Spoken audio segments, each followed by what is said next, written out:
The Starwood Pact. Chapter 1. The Girl Who Crossed the Boundary. The village of Marin slept at the edge of the world. Or at least that's what Alara's grandmother used to say. Beyond the river and the stone mills, beyond the meadows that blazed gold in summer, the Starwood forest rose like a wall against the horizon, endless, ancient, and alive. Most villagers would not even look toward it after sundown. They told stories of spirits that walked on beams of moonlight, of roots that remembered names, of a great heart pulsing beneath the soil. The forest, they said, did not forgive trespass, but Alara had never been afraid of it. She'd grown up watching the forest lights flicker at night, strange orbs that danced like fireflies made of starlight. Her mother called them omens. Her grandmother called them promises. Only her brother Kalen dared to call them beautiful. They were twins, born under the twin moons, an omen in itself. Kalen's eyes mirrored the silver of the smaller moon, Vera, while Alara's held the deep amber glow of the larger, Tereth. The seers said they were bound by fate, two halves of a whole. Then came the blight. Crops withered overnight, rivers turned to mist, and the village began to starve. Every healer and alchemist failed.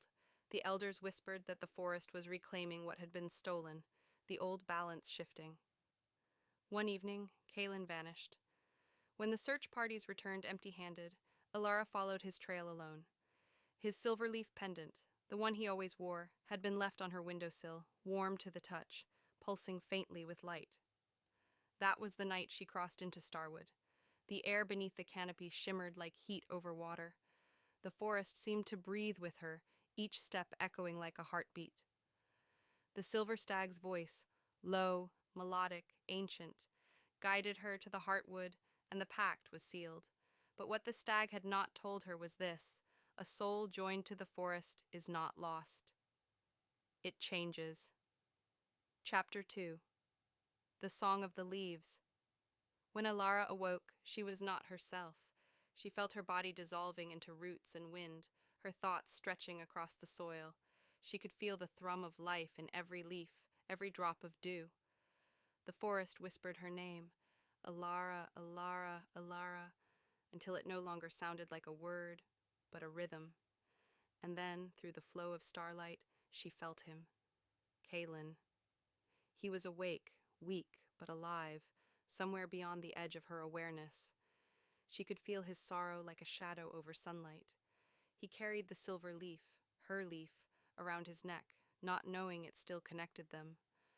"Don't cry," she whispered through the wind, though her voice came only as a rustle among the branches. The heartwood pulsed in response, ancient and watchful. "You are part of us now," it said. "You are the forest warden, the bridge between mortal and spirit." The forest has not had one for 1,000 years, Alara's essence shivered. "What am I meant to do?" "Keep the balance," the heartwood replied. "The blight is not of us. It comes from beyond, from the dark between stars. The one you saved will face it, but he cannot prevail without you." And thus began the new pact, the siblings of Starwood, bound across the line between flesh and spirit.